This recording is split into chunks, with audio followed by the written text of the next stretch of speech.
everyone, and welcome to Book Break. Today, my special guest is Amanda, who is an avid reader, mother of 5, and works here at the library part-time. Welcome, Amanda. Thanks for having me. Oh, you're welcome. Wait, Amanda, this is your first time? It's my first time. Oh, I thought we've had you before. No. Welcome. Yeah. No, my very first time. I'm excited to be here and share my love of books with y'all. And we are happy to have you. So, what is your genre of choice? I'm a murder mystery. Okay. You know, that's what draws me the most. Lately, I've been dabbling in the horror side of things.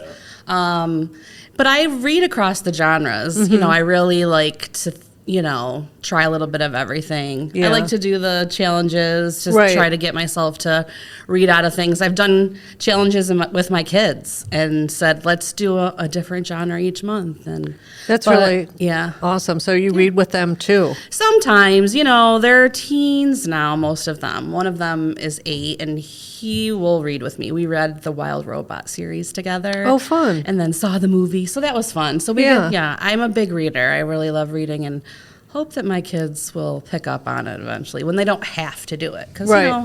when you're in school. I think You have modeling to reading is really important. Yeah. I know my mom was a big reader. I'm a big reader. My kids are readers, so I think it works. Yeah, I think Yeah. so too. I think there's one of my kids, he's always got his nose in a book. They're all about D&D, but at least they're in a book, right? Right. So So how do you keep track of the books that you've read? I do. I use Goodreads. Okay. I have tried Storygraph, which I know you like a lot because it gives you all the statistics. Right. But I don't know. I like Goodreads. It's just quick and easy at my fingertips. And I know Storygraph is very similar. Like they do have, you can snap a picture of a book and it'll bring up all the info to add it to your list. But I don't know. Once you find something you like, you kind of stick with it. And Yeah. that's what I've done. I like to read the reviews on Goodreads. Yeah. To me, it's easier. Yeah. So, yeah. I think more people are on it maybe, so you get more of a good idea over, people who loved it, people who hate Right. it. I tend not to read any reviews. Okay. I rarely read the jacket cover of a book because I just want to delve into a book. I see covers, Okay. the titles, that's what kind of draws me in. Obviously, I'm familiar with an author.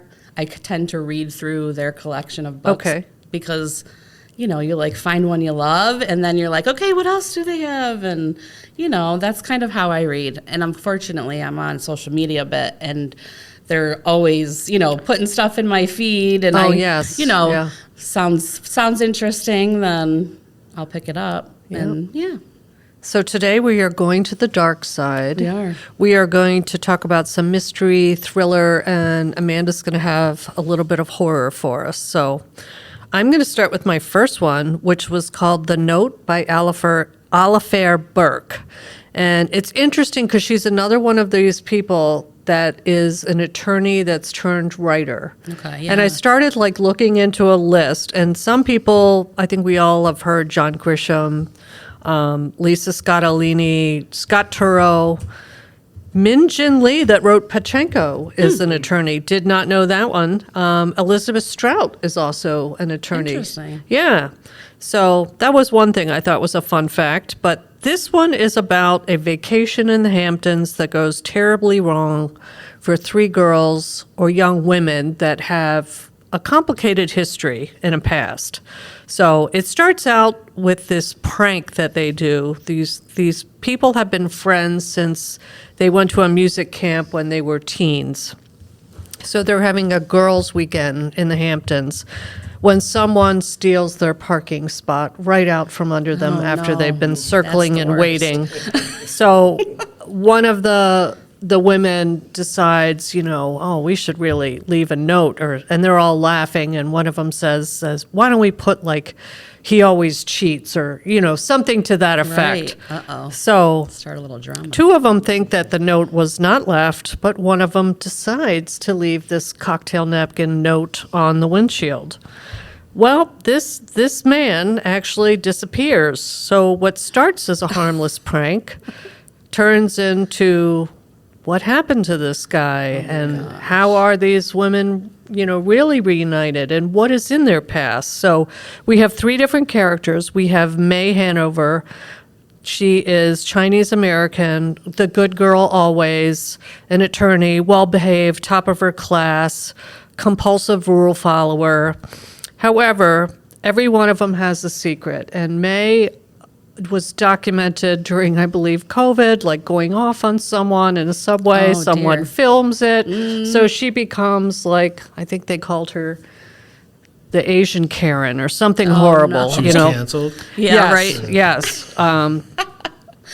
So then we have Lauren, who was a very talented pianist, musician, and she was actually older than the other two, the director at the camp. And it was revealed that she was having an affair with one of the higher-ups, Okay. Which follows her throughout her life. She ends up getting an orchestra position in Houston. Well, guess who lives there? Uh-oh. Yeah. So has she been as forthcoming about her past as she should? No. And then we have Kelsey. Kelsey is your typical beautiful, blonde, rich girl, except that her ex-husband was murdered right before they were divorced. The murder remains unsolved. Her father is a very prominent real estate developer in Boston who is rumored to have mafia ties. Oh, my. So what a tangled web we weave. Right. So each Setting of the these women scene. have had trauma. Some secrets. Yes. Who is this man that really disappeared? Is the situation as harmless as it appears? Right.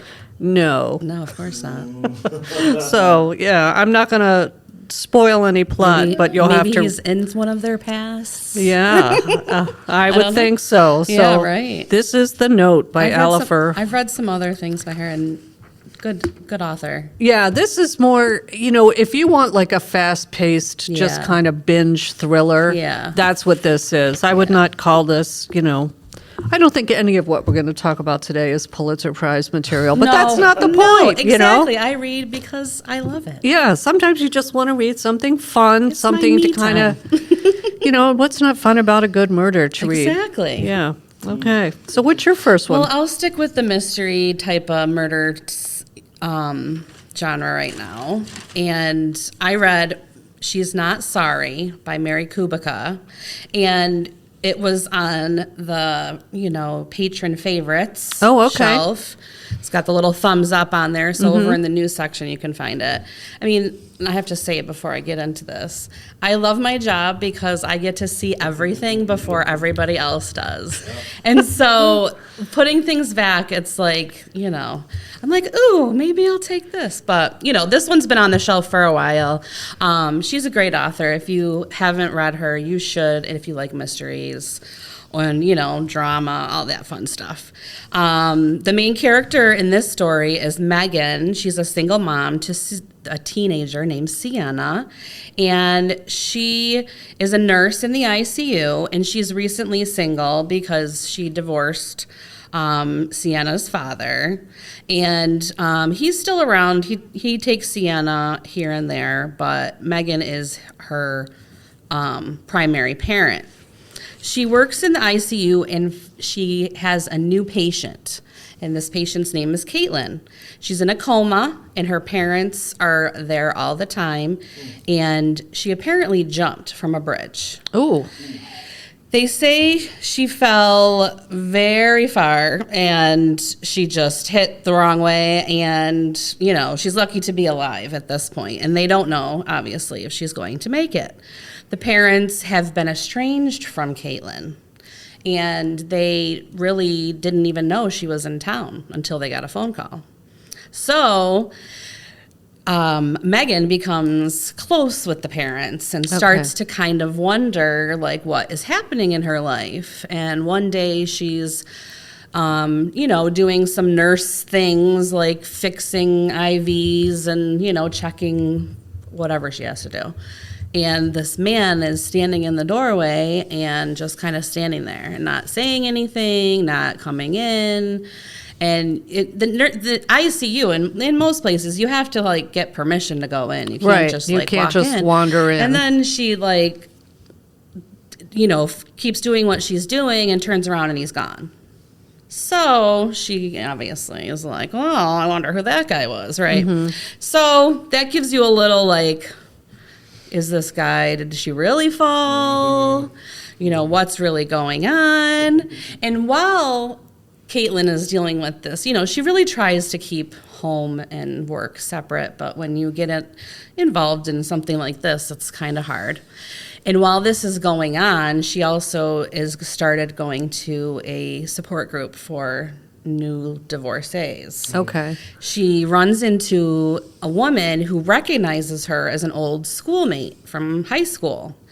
And she's very skittish, this woman, and she is nervous about joining. It's her first time at the group, and Megan kind of, you know, clings to her and says, it's okay, well, you know, I'm here, it's okay to take your first time. And then she just kind of disappears. Oh, no. Yeah. So she ends up like sending her a friend, you know, like Facebook stalking like we all do. And then, you know, sees if she can find her and sends her a friend request. And she does accept. And then they meet up for coffee one day.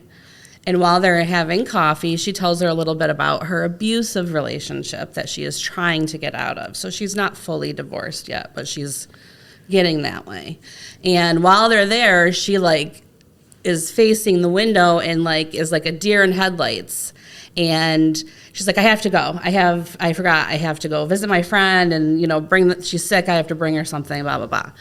And Megan's like, what's going on? Like all of a sudden, and she turns and sees like, you know, somebody walk away from the window, and you know, this is it the same guy from the hospital? Right. Oh, exactly.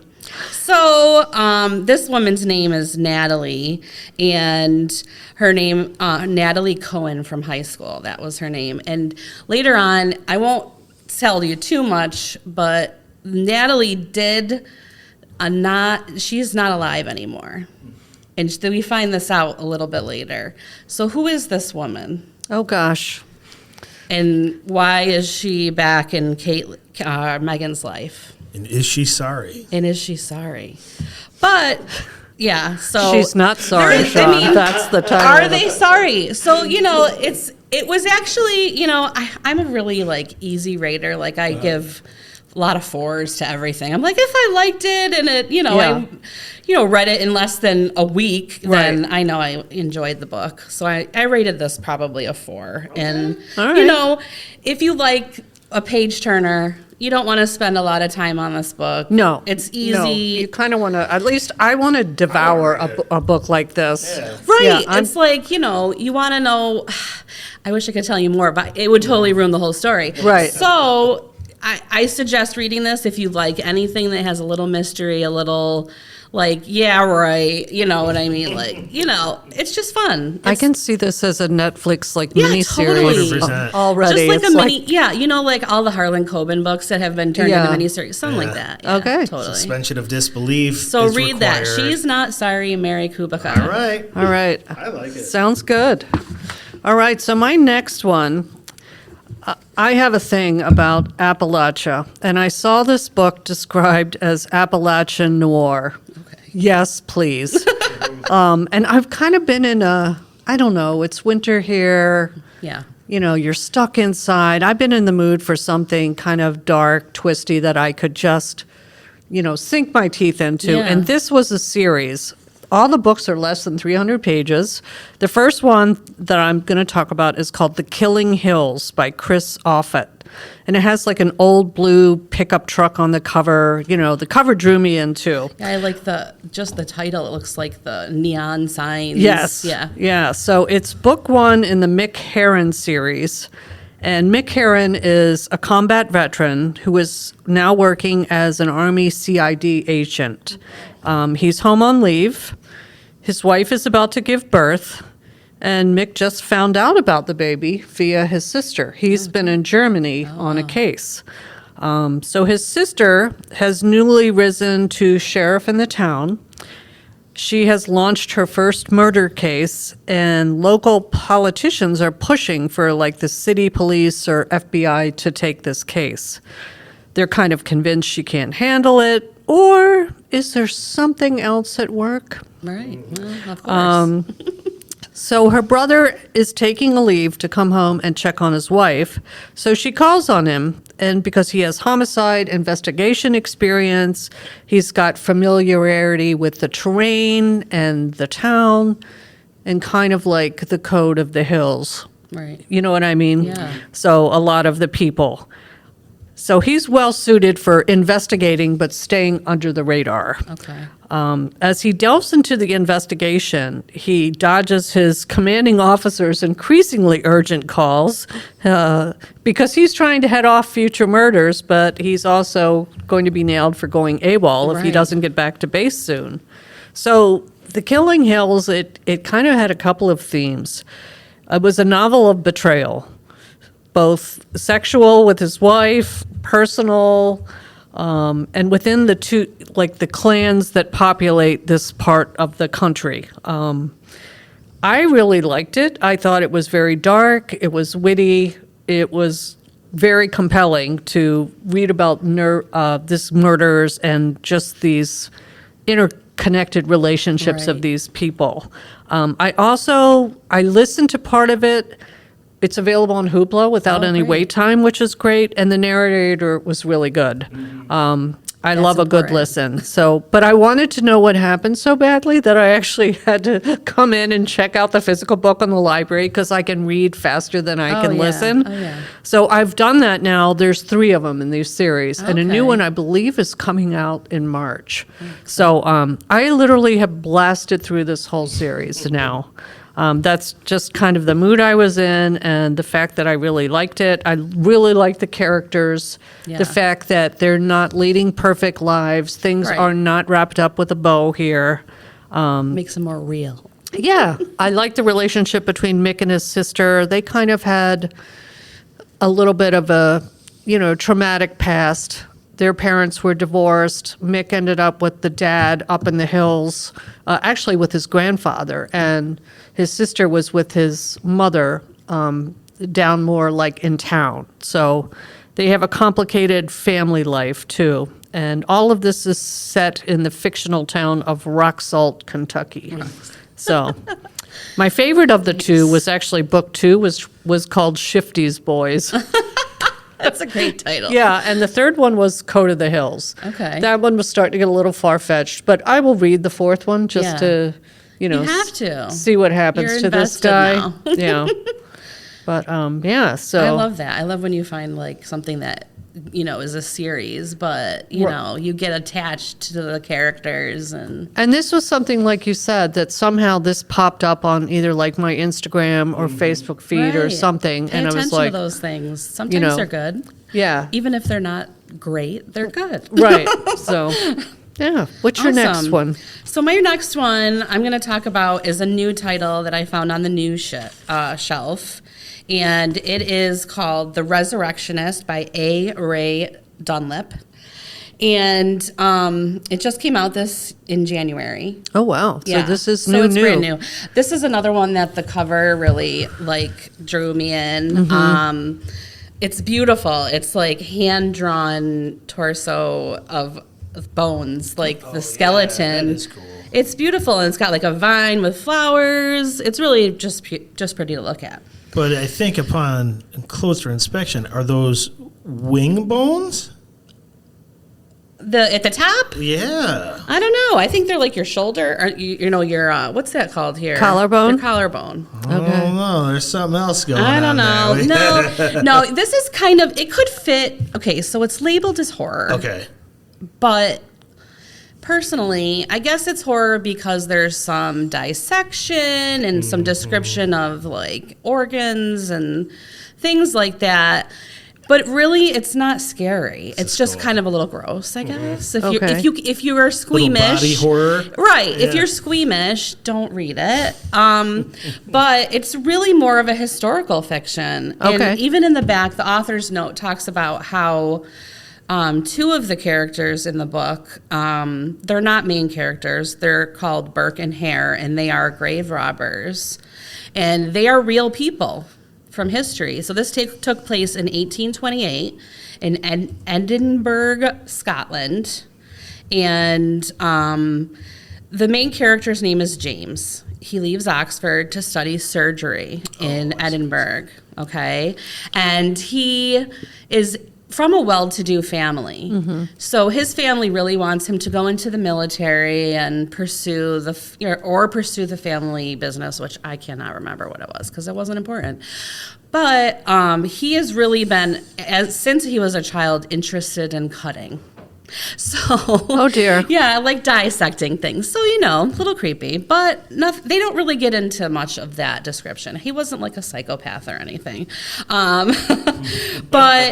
picture 1828. When I started reading this book, especially from the cover and then reading where they were, it just reminded me of like Sherlock Holmes, like everything's dirty and muddy. And I don't know, it just... Yeah. Those movies you see, okay? It's got a vibe. Yeah, it's got that vibe. So Lamplight. he goes to the university there, and his father dies. In the very beginning of the book, it's he is kind of comical the way, because he's telling this story. So he is very comical in his delivery of how things are, and he is like, my father dies and my mother blames me because I decided to leave my job or leave my schooling and go to be a surgeon. And I am the cause for his death. So, he is carrying that with him, but he is kind of like, whatever. His dad wasn't that great of a guy. And he didn't want to do that. So why should he have to do that? He's kind of like the black sheep, okay? So in this time, in the early 1800s, this is called the Age of New Enlightenment. There wasn't much in the way of surgeries going on at this time. They did have universities, and they were reading books and talking about illnesses and how to cure them and this and that. But they had to go to these private schools to actually get a hands-on experience. Okay. This is where the horror aspect comes in. They have human cadavers to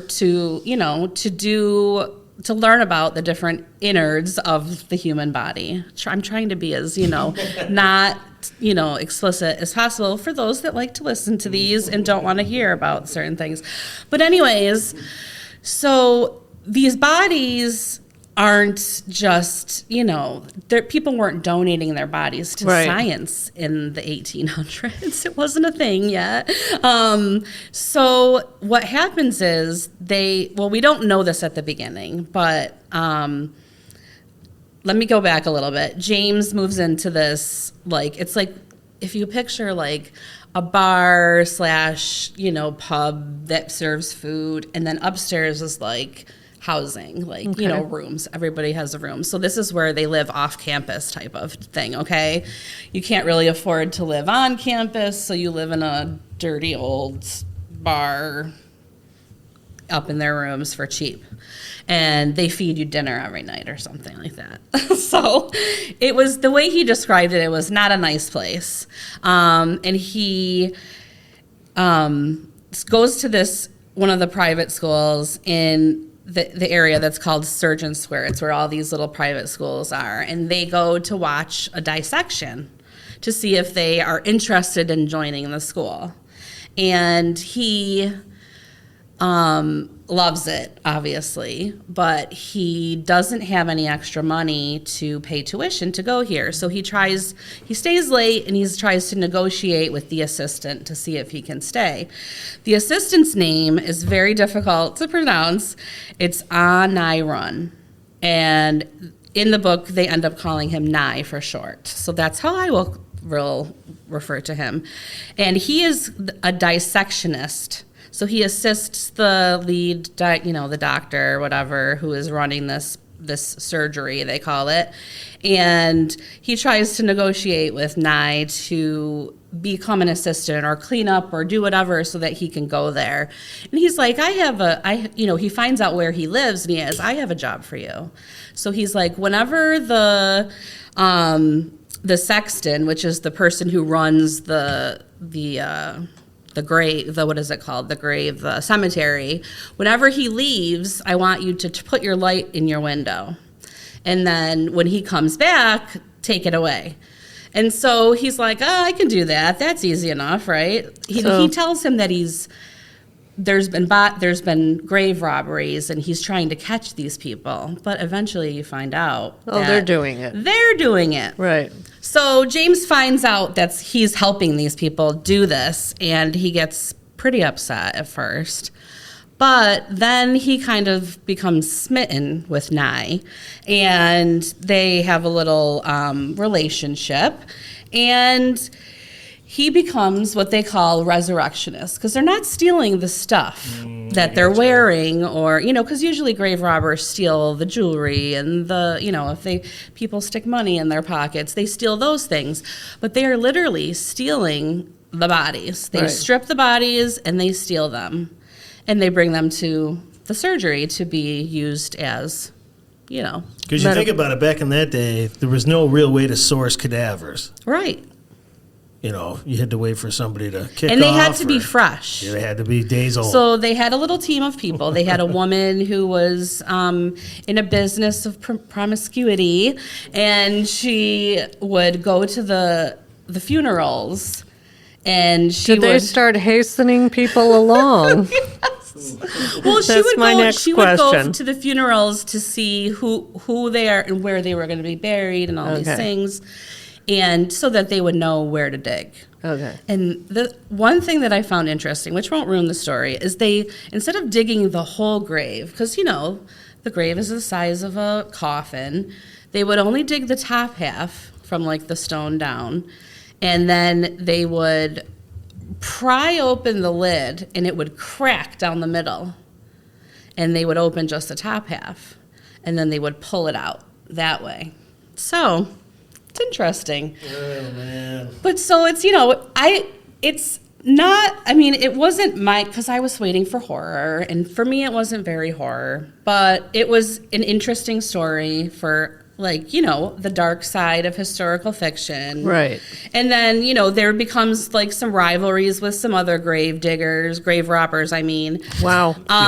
So they're stealing all the bodies, and nobody else can get them, and so, Pretty competitive. Yes, it is. So apparently, and so this is where the who I mentioned earlier, Burke and Hare, come in, and they're they'll do anything to get a body. And so this is where even take a body on their own, they'll make a cadaver, Leave a body, take a body. Yeah. Sometimes referred to as body snatchers. Body snatchers. So they refer to themselves as resurrectionists. That's where the title comes in, because they're giving the body another chance to teach and do something in their afterlife. Okay. That's one way of looking at it. Yeah.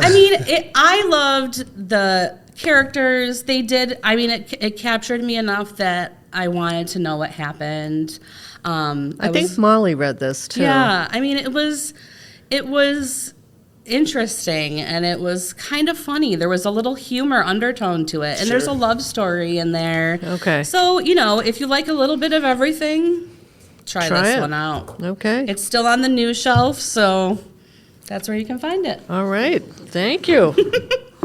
All right. My last one is another thriller, and it's called Beautiful Ugly by Alice Feeney. I think Scotland is having a moment. There's a lot of books set in Scotland right now, particularly in this whole kind of thriller genre. So our main character here is author Grady Green, and he is having the best day of his life. This was one that Megan, our coworker, talked about looking forward to. Yes. So after she described it, I'm like, oh, I got to read that. But Grady is an author, and he's expecting to hear some really exciting news. He's thinks he's going to be announced as a New York Times bestselling author, and this has been something that he's been striving to get for a long time. So he's eagerly awaiting the arrival of his wife, Abby, so they can share this big moment together. And he calls her to see how far away she is, and she tells him that she sees a body lying in the road ahead. And although he begs her not to stop, she does anyway. And he ends up arriving at the scene shortly afterward to find Abby's car still running, her purse and phone on the passenger seat, and no Abby Oh, to be dear. found. So, despite becoming a New York Times bestseller, a year later, Grady is still like mired in grief. He's unable to write his next book, which he's Yeah. under contract for, to fulfill his requirements. And he's desperate now. He's already lost their house and, different other things because he's not making any money. Right. He reaches out to his wife's godmother, who just so happens to be his agent. And she has inherited a cottage on a tiny, remote Scottish island and suggests he goes there to focus on writing and completing his contract. You know. So on the way over, he's on a ferry, and he sees a woman that looks exactly like Oh. his missing wife on the ferry. And once there, he's convinced he sees her again. So the island turns out to be very remote and very strange. This was very like a dark, entertaining thriller, very fast read. Yeah. Personally, I had a problem because I am so over. I've read too many of these books, Yeah. so I'm just going to qualify that. So Yeah. this whole unreliable narrator thing, Yeah. I'm over it. I'm over that trope. And this book leans very heavily on that. So Okay. if you have not experienced that or that doesn't bother you, by all means dive in. Right. But like Grady, the author, he's not sleeping. He's drinking a lot. So, what is he seeing? What is he doing? Right. What is really happening? What is It got really happening? a little bit confusing with some of the characters. It made you almost believe that two storylines happened to the same person. The one thing I will say is this is very much a vengeance story. So if Okay. you like a good vengeance story, Yeah. this may be for you.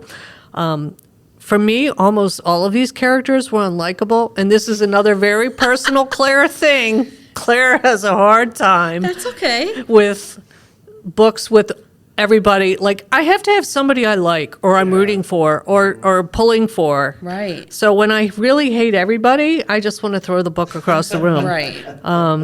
So for me, it's not enough to be shocking or have a twisty thing. I have to be vested. So this one, I think I gave it like a 3. I Yeah. gave it I finished it. Right. I wanted to keep reading it to see Yeah. what happened. I was a little bit surprised at what happened at Okay. the end. Well, that's good. Yeah. So you didn't like call it in the first 2 chapters, like what was going to happen? No. Oh, that's good. No. But I was irritated, though, the Yeah. whole time I read it. I don't know how to explain it. I've had books like that. Yeah. And it's hard to get through them at first, and then you're like, fine, I'm just gonna have to accept that I don't like these people. Right. But I need to know what happens. Yeah. And sometimes I'll just throw it down. Like, I'm not afraid to DNF a book. Oh, but, yeah. this No. one I read. Good. So it's interesting. I've I'll be seen interested to that. see what other people say about it. Yeah, I think that's gonna be on my TBR. So. Yeah.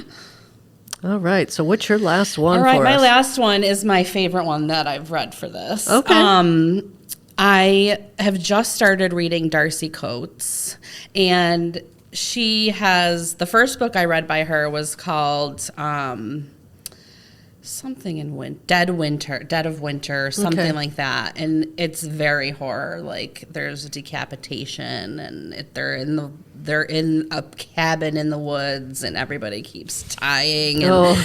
so I was like, I know I'm gonna like her, right? Because I mean, I don't know why I like that kind of stuff. I just do. Maybe Yeah. because my life is wonderful and I have, such a great job and I have a beautiful family. Right. You and just need that outlet, you yeah, know? sometimes you just, it's like just to see what's on the other side.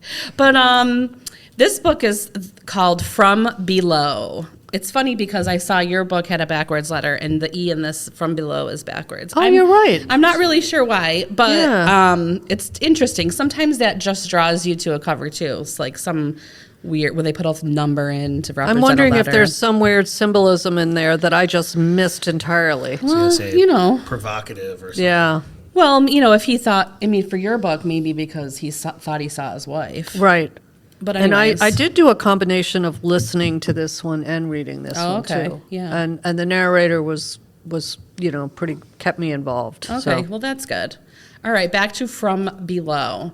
The cover of this is another one that drew me in. Yeah. Because this book is kind of thick for me. Is it a squirrel? A squirrel. No. What is So it, a chipmunk? it's From Below he's underwater. It's a scuba diver. Oh. And in the background is like a woman in a dress that's underwater. Okay. Looks like a squirrel. It does look like a squirrel, Sean. I mean, if you look at it from far away. Yeah. I mean, on your screen it's pretty small. Yeah, exactly. So it's underwater, and I can't get over the squirrel. So this takes place. Let me get my notes here. Oh, I see. It takes place in like now, and then it Okay. takes place. They flash back to a sinking of a ship. Okay. And the ship that sinks is in 1928, the SS Arcadia. It vanishes without a trace, and it's assumed sunk, but it is sunk. And at the very beginning, there's like a little flash to the 1928 where there's a distress call, and another ship can barely hear the person on the other end, which is from the Arcadia, and they're giving, they're not sinking yet, so they can't use, I don't know what it is, SOS or whatever. There's like a specific, they Mayday. have to, Mayday, Yeah. yes, you're right. Good one.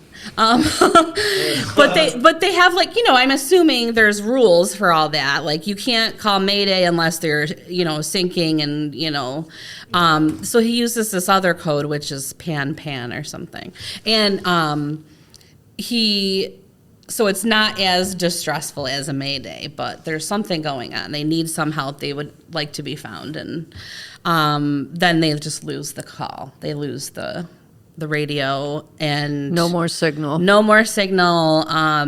He doesn't know where he was. Like he was starting to give him coordinates, but that's not where they were. And so anyways, fast forward to the present day, and there is a documentary being made, and Cove is the lead on the documentary, and she has a team of a bunch of other people, and they are out in the Gulf of Bothnia off Sweden's coast. Oh, okay. So, not that really matters to the story, but it's interesting to, it's very remote place, and this is where the boat has been found, or thought to be. They don't really know. They're kind of going in blind. And she has a team of people, and a cameraman named Roy, and this, computer guy, kind of like Sean, and actually his name is Sean. And he has these underwater robots that are supposed to video everything in this ship. Okay. They all stop working. Oh. Then they have problems with some of their lights and communications and things like this when they get into this vicinity of this sunken Arcadia ship, right? And so the people have to dive themselves to get their allotted video, because they're working for a company that you have to have so many minutes or hours of video. It's probably minutes, not hours. It's probably like an hour-long documentary, but they have to dive it now. But diving, they're going 300 feet down, so that's a very deep dive, and you only have so much oxygen. You only have, and then you have to you can go down however fast you want, but coming up, you have to do it in stages slowly. Right. Because, Or you get the bends. yes, Yeah. exactly. So they can get, very sick, and some people do die from that. Okay. And so anyways, they go down, and they end up finding some bodies that have been left there, and the bodies start moving. Oh, great. God. So this is really horror. This is Okay. horror. This is the real And, deal. Yeah. So amidst the flashbacks, you get some info from one of the deckhands that was on the ship at the time. And, you know, some of the other people are going a little crazy and not making any sense and kind of staring off into space. And they hear these scratching noises. And so there is some force on the ship that is, doing something to everybody. Okay. So I'll leave it at that. Yeah, that sounds good. But it was really good, and I really liked it because, it wasn't something I normally read, and it wasn't scary where I was like, I can't sleep tonight, but, it was fun. Thanks for bringing some horror because I don't normally do that. So I feel like that's something we're Yeah. missing on the show. Doesn't really get a whole lot of airtime on this. Yeah. Yeah. Yeah. Well, and the mislabeling of the resurrectionist. That's Okay. not horror. Yeah. All right. So thank you for joining us this Thanks for week. having me. You It was were a good fun. guest. So everyone stay warm, keep reading, and a reminder if you're participating in our reading challenge, you'll have until March 31st to turn in your bingo boards. So we will see you next time in March. All right. Book Break is a production of the Greece Public Library, made possible through the support of the Friends of the Greece Public Library. Theme music composed and performed